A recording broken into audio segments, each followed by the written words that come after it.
রাষ্ট্রপক্ষ 17 জন সাক্ষী বিজ্ঞ আদালতে উপস্থাপন করতে সক্ষম হয়েছে এবং 17 জন সাক্ষী এই মামলার তারিখ, সময়, ঘটনাস্থল সম্পূর্ণভাবে তারা সুস্পষ্টভাবে তারা ব্যক্ত করেছে। তারা এই মামলা রাষ্ট্রপক্ষে আমরা মামলা প্রমাণ করতে সমর্থন হয়েছি এবং আজকে মামলার রায় হয়েছে। মামলাটা 1 নং আসামি হৃদয় খানের বিরুদ্ধে নারী শিশু আইনের 7, 8 এবং 9-এর 2 ধারায় অভিযোগ গঠন করা হয়েছিল এবং জাহিদুলের বিরুদ্ধে দণ্ডবিধি আইনের 201 এবং 34 ধারায়, হৃদয়ের বিরুদ্ধে 201-এ অভিযোগ গঠন করা হয়েছিল।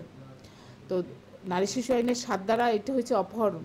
অপহরণে এই আসামি 1 নং আসামি হৃদয় খানকে 14 বছর সশ্রম কারাদণ্ড এবং 50,000 টাকা জরিমানা, অনাদায় আরও 6 মাস।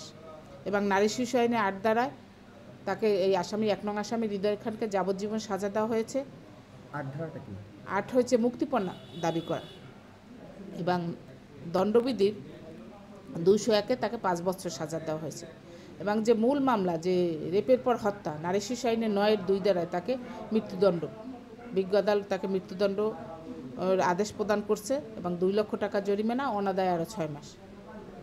এবং 2 নং আসামি জাহিদুল ইসলামকে দণ্ডবিধি 201 ধারায় 5 বছরের সশ্রম কারাদণ্ড এবং 50,000 টাকা জরিমানা, অনাদায় আরও 6 মাস এই রায় বিজ্ঞ আদালত প্রদান করছেন।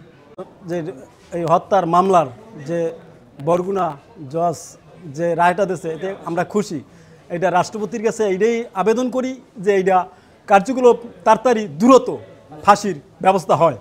মাইয়া মেরে ফেলছে যে তার দ্রুতভাবে যে এই আসামির যে ফাঁসি হয়, আমি এইটা দ্রুতভাবে